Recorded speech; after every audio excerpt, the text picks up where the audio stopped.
이 시간 오늘 저희가 허락하신 하나님의 말씀 보시겠습니다. 하나님 말씀 신약성경 누가복음 3장 1절에서 6절 말씀을 보시겠습니다. 누가복음 3장 1절에서 6절 말씀입니다. 제가 가지고 있는 성경은 신약성경 91면에 있습니다. 누가복음 3장 1절에서 6절 말씀을 제가 봉독해 드리도록 하겠습니다.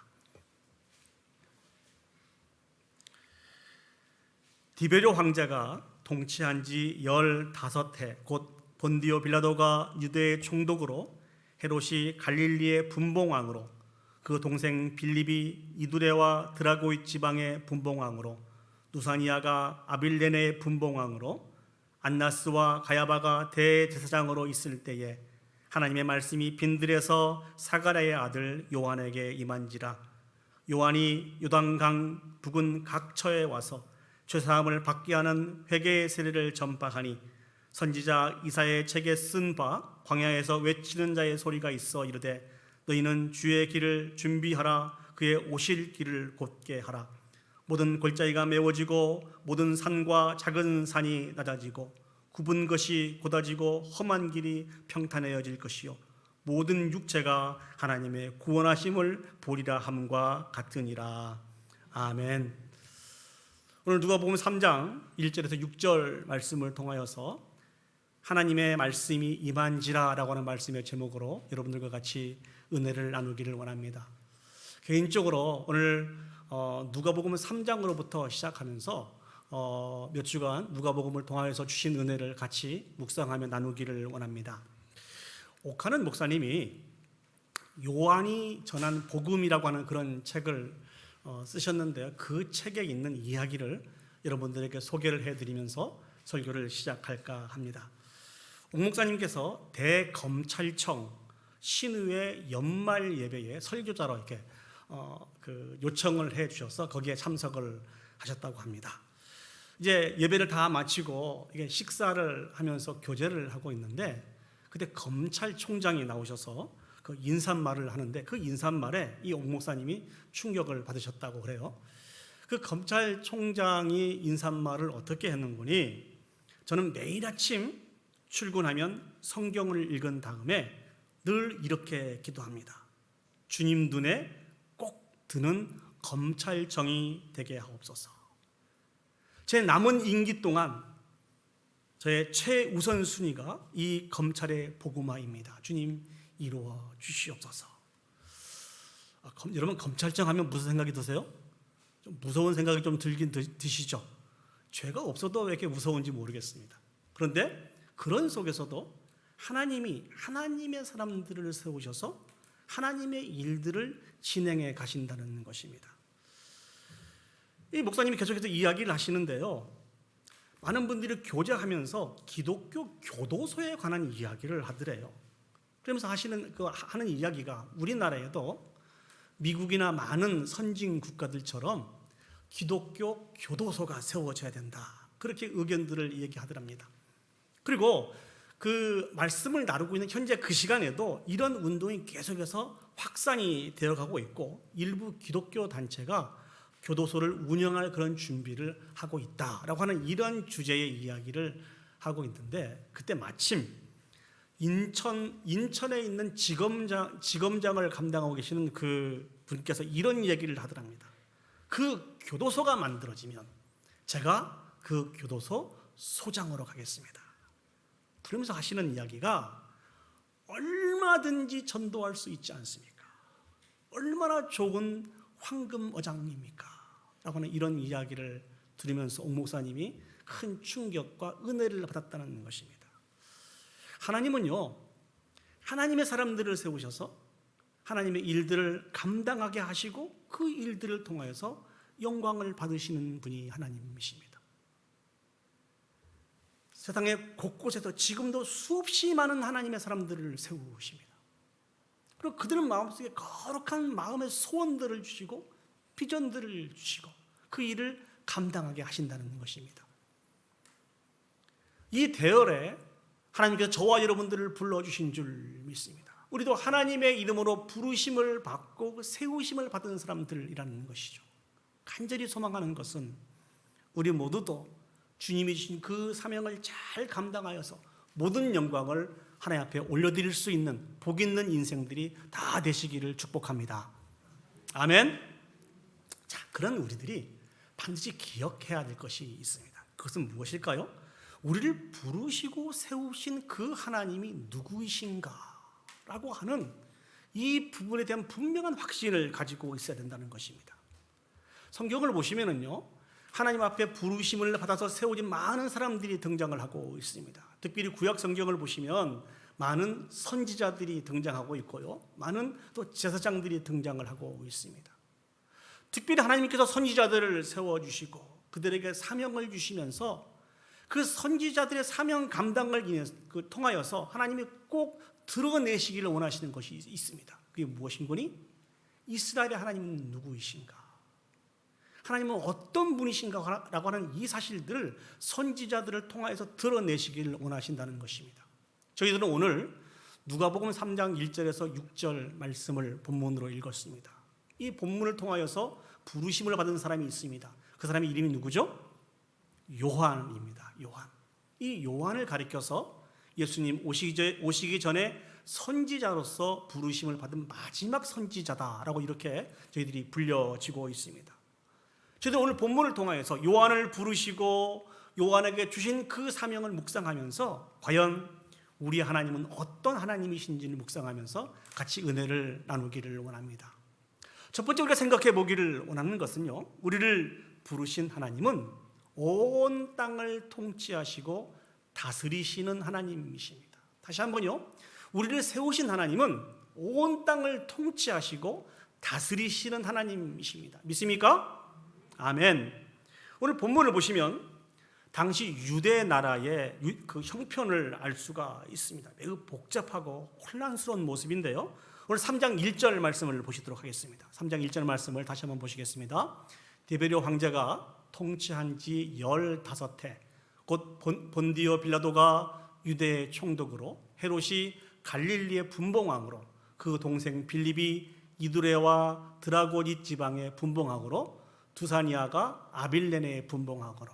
우리 1절 말씀을 묵상하면서 한번 이 당시의 상황을 한번 생각을 해 보시죠.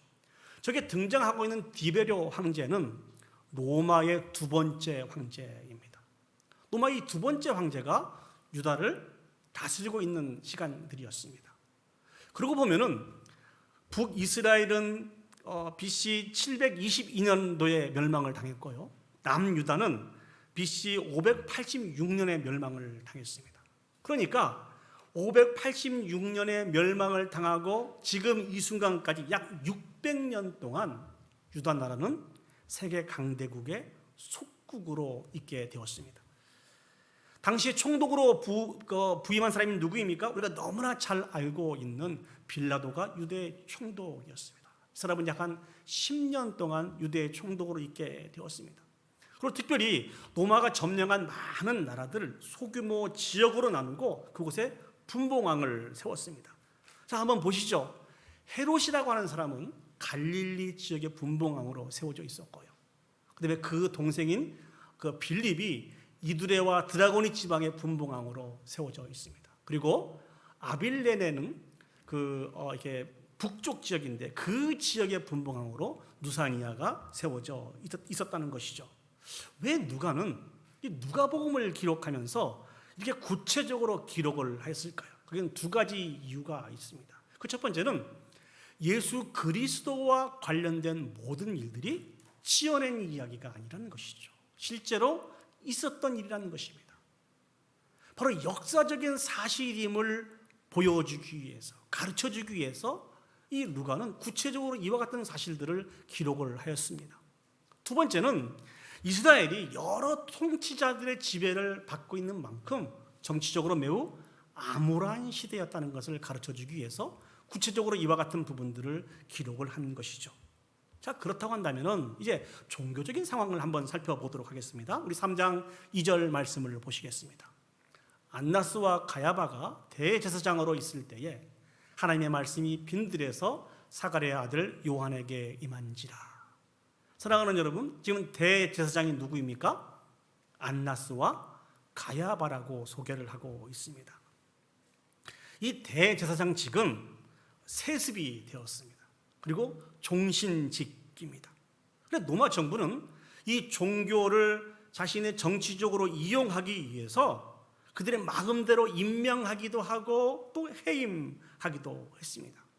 그래서 BC 37년에서 AD 26년 사이에 무려 대제사장이 28명의 대제사장이 출연할 정도였습니다. 저 본문에 등장하고 있는 저 안나스라고 하는 사람은요, AD 6년에 제사장으로서 임명을 받고 AD 15년에 해임된 사람입니다. 이 사람 이후에 2명의 제사장이 더 있었습니다. 그러나 이 사람들도 합쳐서 3년을 넘기지 못하였습니다. 그리고 AD 18년에 안나스의 사위인 바로 가야바가 임명이 되게 되었습니다. 이와 같은 사실들을 통해서 우리에게 가르쳐주고 있는 것이 무엇입니까? 유대 땅에 이스라엘의 정치적인 부분뿐만 아니라 종교적인 부분들도 그 주권도 로마 정부에 넘어가고 말았다는 것입니다.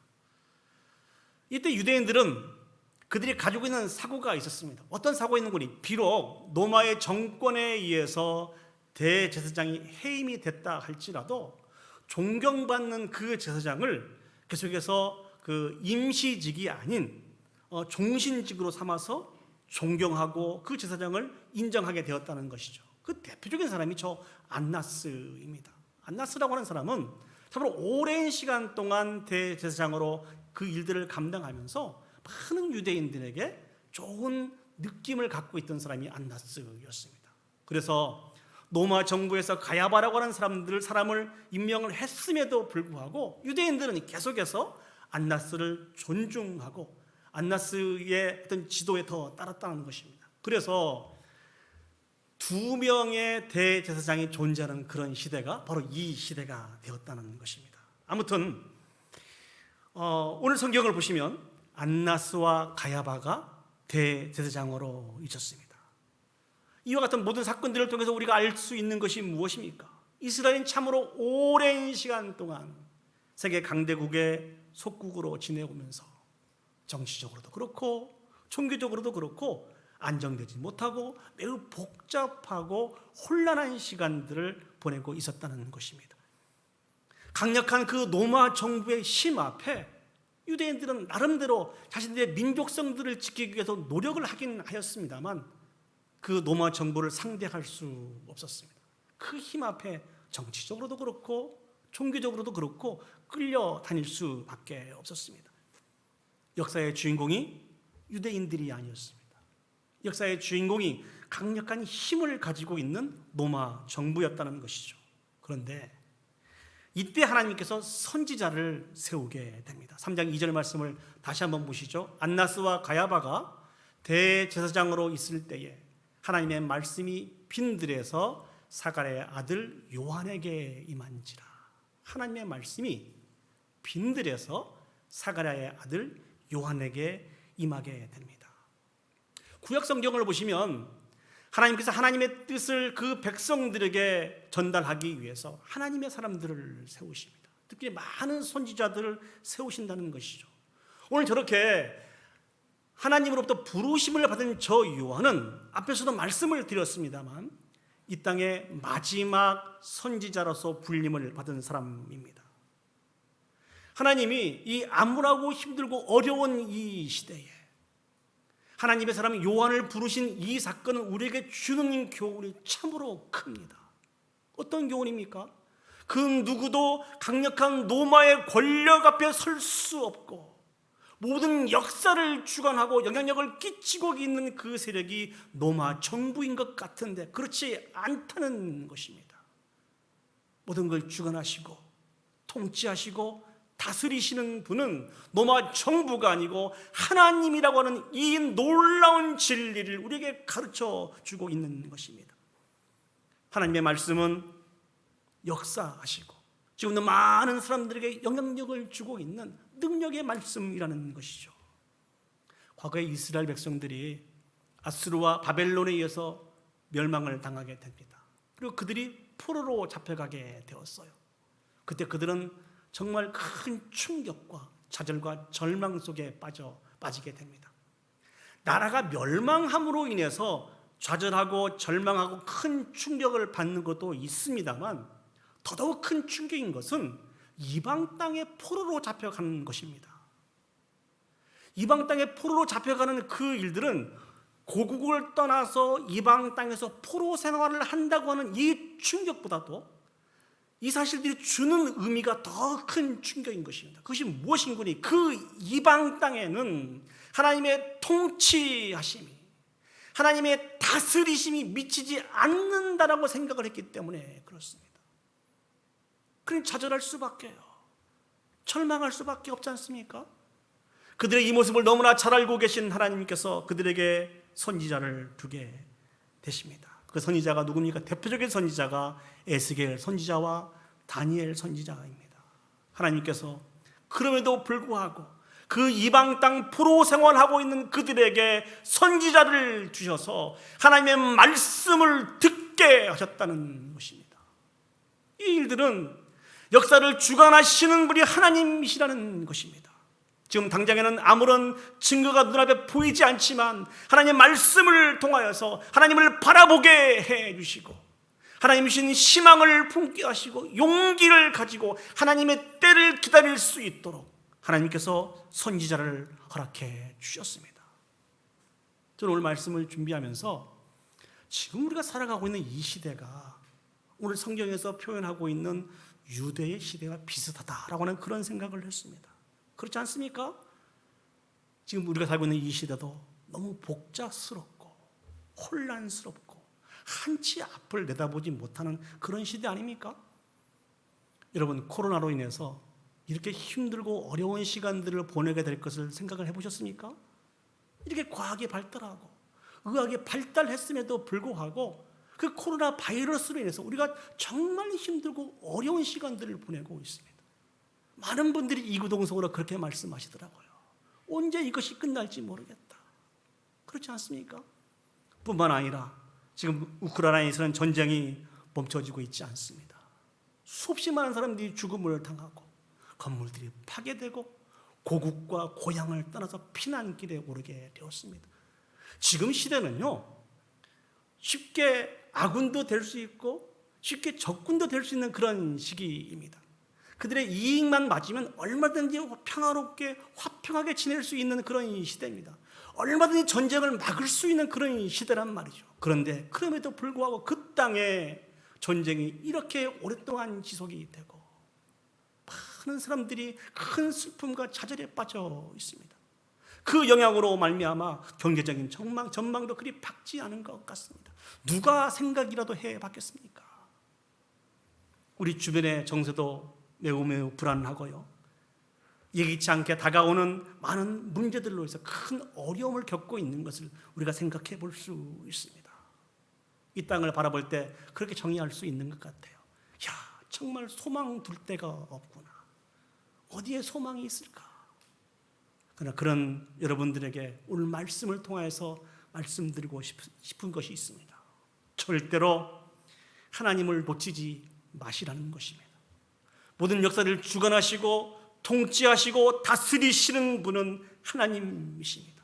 그 하나님은 지금도 살아서 역사하시는 분이십니다. 그 하나님은 오늘도 동일하게 살아계신 하나님의 말씀을 통하여서 우리에게 말씀하시는 분이 하나님이십니다. 그 하나님의 음성을 들으시길 바랍니다.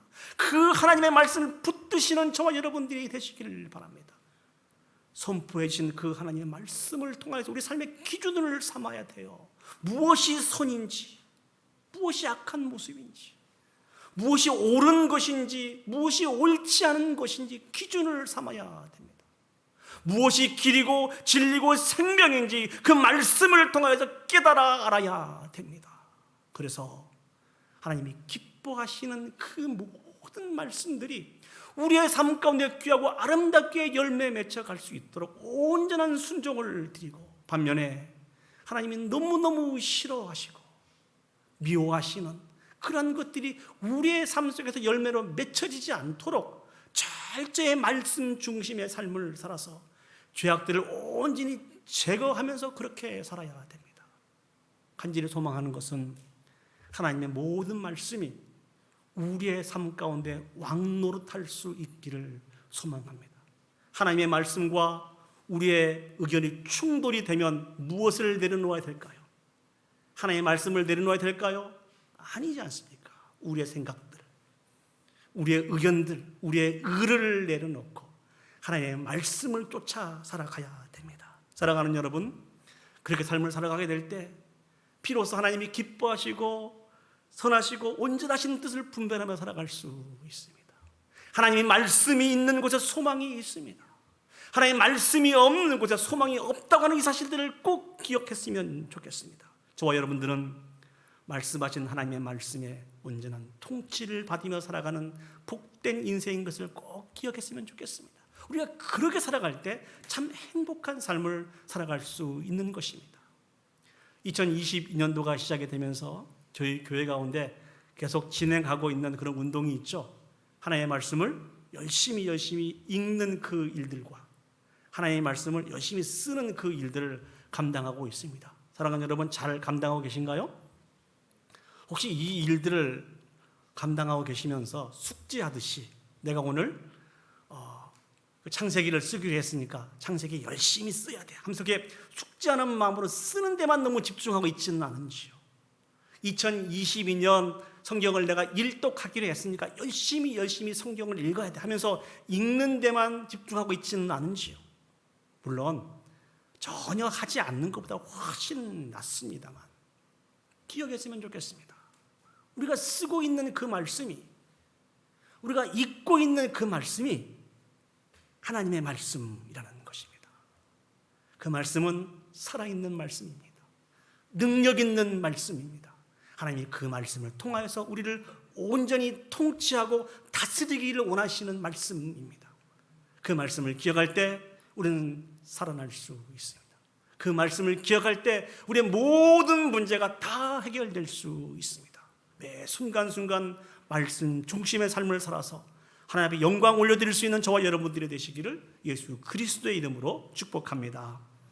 두 번째, 오늘 본문의 말씀을 통해서 우리가 생각해 보기를 원하는 것은 우리를 향한 간절한 하나님의 마음은 회복이라는 것이죠.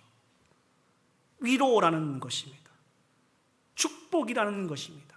온전함이라는 것입니다. 다시 한번 말씀드릴까요? 우리를 향한 하나님의 간절한 마음은 회복입니다. 위로를 얻는 거예요. 축복을 얻는 것입니다. 온전하게 세워지는 것이 우리를 향한 하나님의 간절한 마음입니다. 이 마음을 놓치지 않았으면 좋겠습니다. 오늘 보면 3절 말씀을 보시면은 세례 요한이 그 사역을 어떻게 감당하는가가 기록이 되어 있습니다. 요한이 요단강 부근 각처에 와서 죄의 사함을 받게 하는 회개 세례를 전파하니, 마태복음 3장 2절 말씀을 보시면 이 사역을 감당하면서 요한이 외쳤던 메시지가 있습니다. 회개하라, 천국이 가까이 왔느니라. 회개의 메시지를 증거하고 자신이 죄인인 것을 기억하고 자복하고 나오는 백성들에게 물로써 세례를 주는 이 사역을 감당을 하였습니다. 근데 누가는 이 요한이 감당하고 있는 이 일들을 바라보면서 이사야 말씀을 떠올렸습니다. 그러면서 4절 말씀으로 우리에게 이렇게 말씀하고 있습니다. 선지자 이사야의 책에 쓴 바 광야에서 외치는 자의 소리가 있어 이르되 너희는 주의 길을 준비하라, 그의 오실 길을 곧게 하라. 이 말씀이 온전히 성취된 것이라고 누가는 그렇게 설명을 하고 있습니다. 저 말씀은 어떤 말씀입니까? 포로로 잡혀간 이스라엘 백성들이 이제 하나님의 때에 고국으로 돌아오게 될 터인데, 영광 중에 이스라엘의 진실된 왕이 하나님 앞에 돌아오게 될 때 그 여호와의 길을 준비하라는 것입니다. 예비하라고 하는 말씀이 바로 이사야의 말씀인데, 오늘 누가는 요한의 그 사역을 그 이사야의 말씀이 성취된 것이라고 소개를 하고 있습니다. 그 당시에요, 한 나라의 왕이 행차를 할 때 그 왕보다 먼저 앞서가는 사람들이 있었습니다. 그 사람들은 어떤 사람들인 거니? 왕이 탄 그 마차가 큰 그 문제를 만나지 않고 잘 지나갈 수 있도록 길을 평탄케 하는 일들을 감당했던 사람들입니다. 그래서 길이 좀 부족하고 모가 나고 틈이 생긴 그 길들을 수리하기 위해서 인근에 있는 많은 사람들을 모여서 평탄하게 하는 그런 작업들을 앞선 사람이 했습니다. 누가는 이렇게 왕 앞에 먼저 앞서가서 길을 평탄케 하고 있는 그 일을 하고 있는 사람과 세례 요한의 사역을 동일시하고 있습니다. 무슨 의미입니까?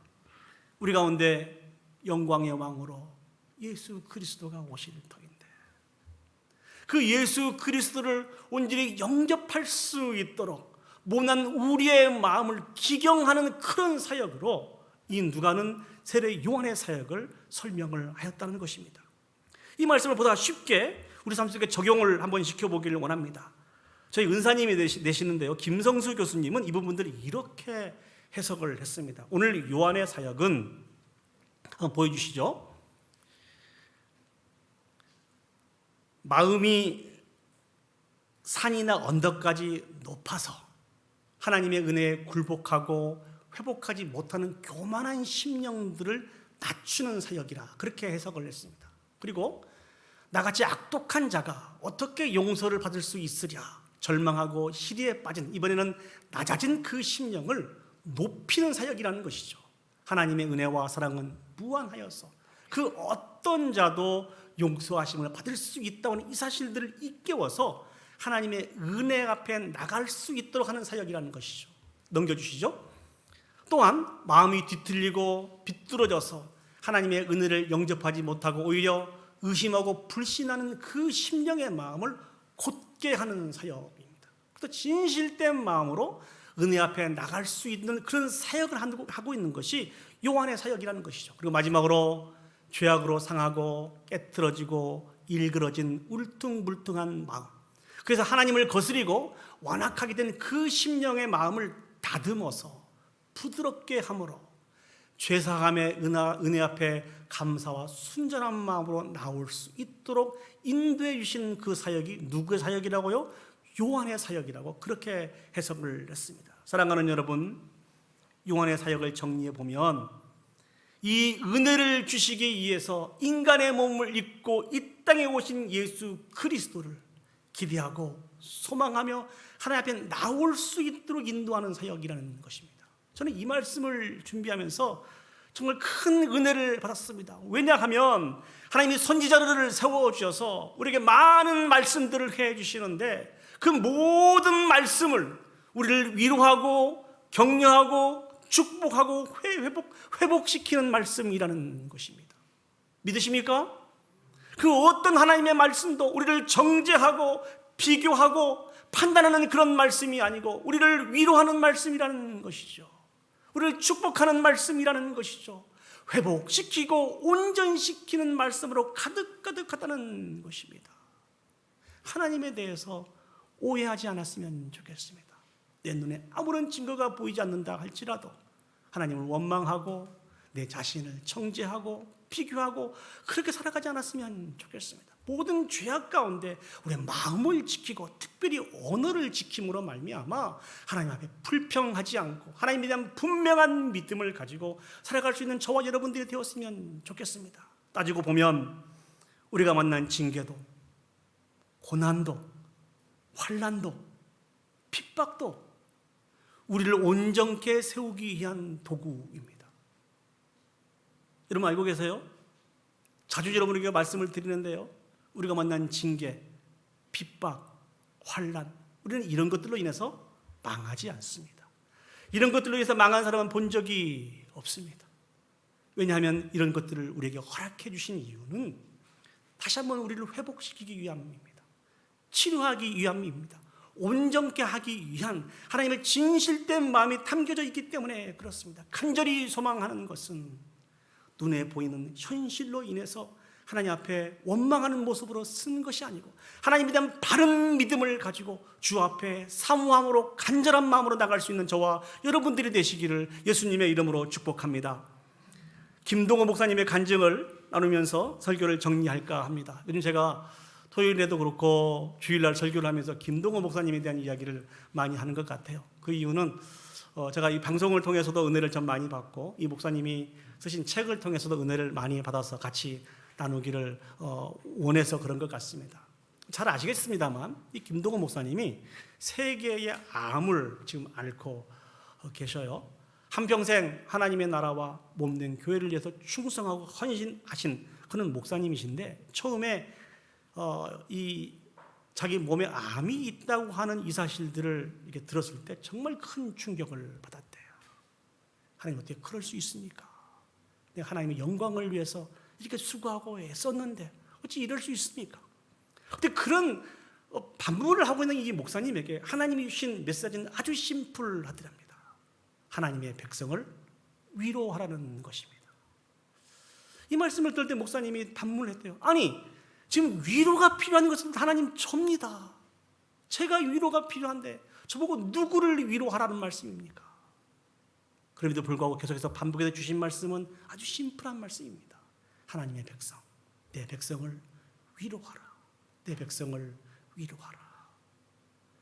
말씀하신 하나님 앞에 고민을 많이 하다가 어떻게 그 백성들을 위로할 수 있을까 생각하시다가 여전히 몸이 아프고 불편한 상황이지만 이 백성들을 위로할 수 있는 유일한 방법은 하나님의 말씀뿐인 것을 기억하고 매일매일 하나님의 말씀을 준비하여서 온라인을 통하여서 말씀 증거하고 선포하고 그 백성을 위로하셨다고 합니다.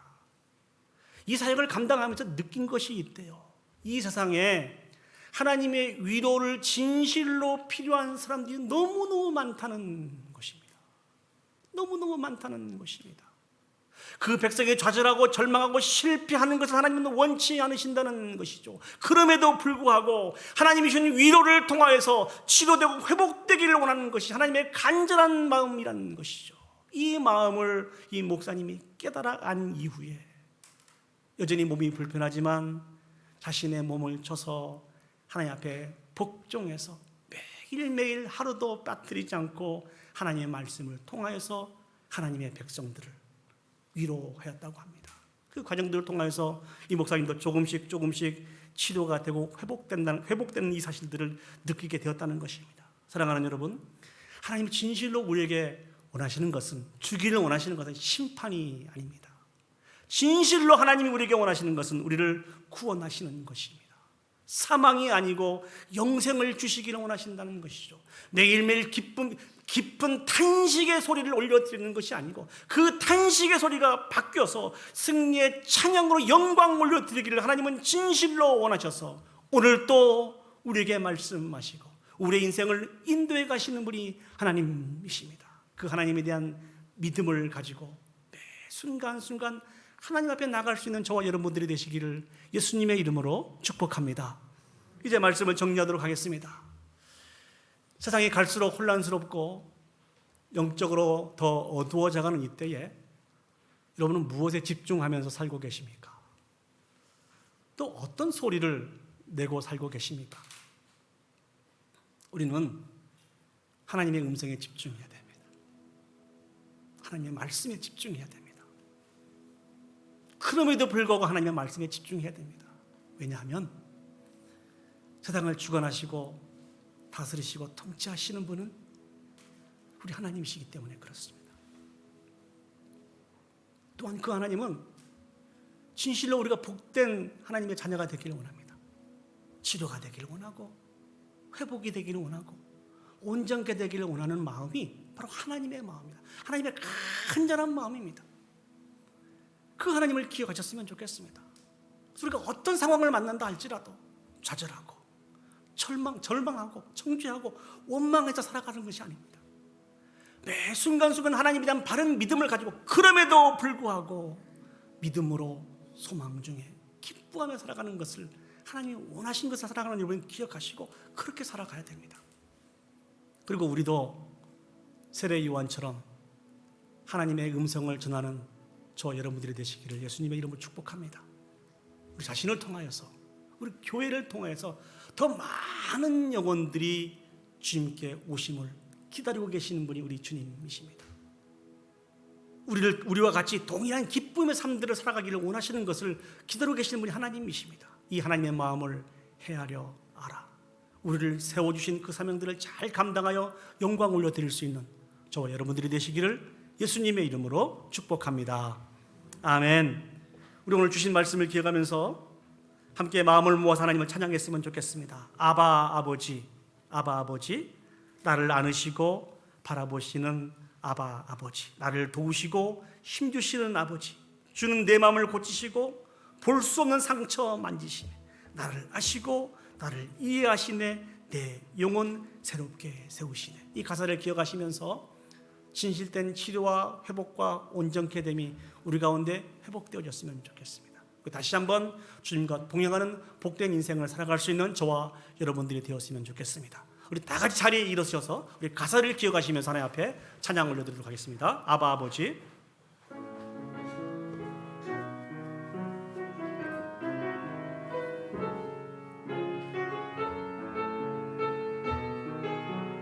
아바 아버지, 아바 아버지, 아바 아버지, 나를 안으시고 바라보시는 아바 아버지, 아바 아버지, 아바 아버지, 나를 도우시고 힘주시는 아버, 주는 내 마음을 고치시고, 주는 내 마음을 고치시고, 볼 수 없는 상처 만지시네, 나를 아시고 나를 이해하시네, 내 영혼 새롭게. 다시 한번 찬양하시겠습니다. 아바 아버지, 아바 아버지, 아바 아버지, 아바 아버지, 나를 안으시고 바라보시는 아바 아버지, 아바 아버지, 아바 아버지, 나를 도우시고 힘주시는 아버, 주는 내 마음을 고치시고, 주는 내 마음을 고치시고, 볼 수 없는 상처, 볼 수 없는 상처 만지시네, 나를 아시고, 나를 아시고 나를 이해하시네, 내 영혼 새롭게. 주는 내 마음을 고치시고. 다시 한번 찬송하시겠습니다. 주는 내 마음을 고치시고, 볼 수가 없는 상처 만지시네, 나를 아시고 나를 이해하시네, 내 영혼 새롭게 세우시네. 오늘 주신 말씀을 기억하시고, 또 우리가 오늘 올려드리는 이 찬양을 기억하시면서 우리 한 목소리로 통성해서 기도했으면 좋겠습니다. 하나님은 우리를 통치하시고 다스리시는 분이 하나님이십니다. 그 하나님, 우리에게 말씀하신 하나님이십니다. 이 시간 그 하나님의 말씀 앞에 우리 자신을 세웠으면 좋겠습니다. 하나님이 기뻐하시는 그 말씀에 온전한 순종을 올려드리며 말씀의 열매가 맺혀질 수 있도록 기도합시다. 하나님 미워하시고 싫어하시는 열매가 혹시 우리의 삶 속에 맺혀지지 않도록 완전히 제거될 수 있도록, 하나님의 말씀이 우리에게 온전히 왕노릇할 수 있도록, 그 말씀이 우리를 온전히 통치해 주시라고, 우리를 다스려 주시라고, 그래서 주님이 주시는 진정 행복한 인생을 살아갈 수 있도록 그렇게 기도했으면 좋겠습니다. 또 기도하시기를 원하는 것은, 하나님의 진실로 우리가 원하시는 것은 좌절과 절망과 실패가 아닙니다. 우리를 위로하시기를 원하시고, 치료되기를 원하시고, 회복되시기를 원하시는 것이 하나님의 진실된 마음입니다. 그 마음을 오해할 때 우리는 원망하고 불평하며 투덜거리며 살아가게 되어 있습니다. 그러나 진실된 하나님의 마음을 헤아려 알게 될 때 우리 모든 부분들을 내려놓고 주 앞에 나올 수가 있는 것입니다. 사랑하는 여러분, 이 시간 우리의 모든 걸 다 내려놓고 사모한 마음으로 은혜의 보좌 앞에 하나님 앞에 나아갑시다. 하나님이 치료해 주실 것입니다. 회복시켜 주실 것입니다. 우리를 만져주실 것입니다. 이 놀라운 은혜가 우리 가운데 있을 수 있도록 다 같이 한 목소리로 통성으로 기도 올려드리도록 하겠습니다. 기도하시겠습니다. 전능하신 아버지 하나님, 은혜와 사랑을 진심으로 감사드립니다. 오늘도 아버지 하나님 우리에게 말씀하여 주셔서 모든 역사를 주관하시고 통치하시고 다스리시는 분이 우리 하나님이신 것을 듣게 해주시니 진심으로 감사드립니다. 전능하신 아버지 하나님, 분명히 아버지 하나님 이 부분에 대한 지식과 믿음이 우리 가운데 있지만 아버지는 세상의 원리에 우리의 마음을 빼앗겨서 아버지는 잘못된 생각을 가지고 살아갈 때가 얼마나 많이 있었는지요. 전능하신 아버지 하나님, 우리를 통치하여 주시고 우리를 다스려 주시옵소서. 그렇게 살아갈 때 참 행복한 삶들을 살아갈 수 있는 줄 믿사오니 전능하신 아버지 하나님 은혜를 베풀어 주시고 주의 말씀에 온전히 순종함으로 말미암아 주님이 기뻐하시는 말씀의 열매가 우리 삶 가운데 맺혀지기를 원합니다. 전능하신 아버지 하나님, 오늘 말씀을 통해서 우리에게 말씀하신 하나님의 간절한 소망을 듣게 해주시니 감사합니다. 좌절과 절망과 큰 두려움과 슬픔이 하나님의 본심이 아니고 치료되기를 원하고 회복되기를 원하고 하나님의 이루로 온전케 되기를 원하는 것이 하나님의 말씀이라고 하나님의 본심이라고 우리가 들었습니다. 전능하신 아버지 하나님 은혜를 베풀어 주시옵소서. 우리를 만져주시고 우리를 치료해 주시고 온전케 해주시옵소서. 하나님이시면 가능한 줄 믿습니다. 아버지는 날마다 이 분명한 하나님에 대한 믿음을 가지고 아버지 앞에 나가기를 원합니다.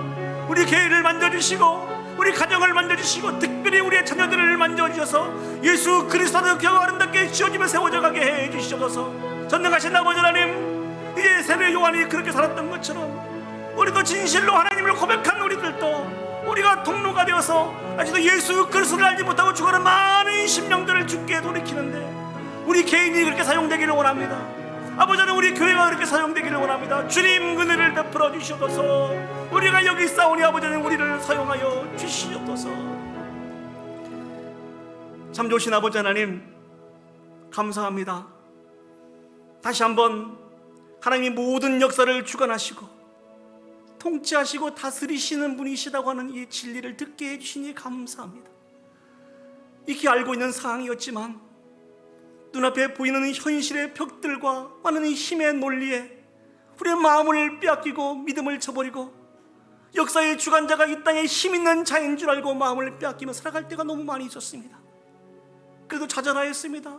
절망하였습니다. 아버지는 용서해 주시고 다시 한번 모든 역사를 주관하신 그 하나님 앞에 주신 말씀 앞에 철저히 순종함으로 말미암아 하나님이 기뻐하시는 말씀의 열매가 우리 삶 속에 맺혀질 수 있도록 주여 축복하여 주시옵소서. 아버지 하나님, 우리를 통치하시고 다스려 주셔서 진실로 행복한 인생을 살아갈 수 있는 우리 모두가 되게 하여 주시옵소서. 하나님 아버지, 더욱더 하나님의 우리를 향한 간절한 하나님의 본심을 듣게 해주시니 감사합니다. 두려움과 큰 슬픔과 좌절과 절망이 아니고 위로해 주시기를 원하시는 것, 회복시켜 주시기를 원하시는 것, 치료해 주시기를 원하시는 것이 하나님의 본심인 것을 저희들이 들었습니다.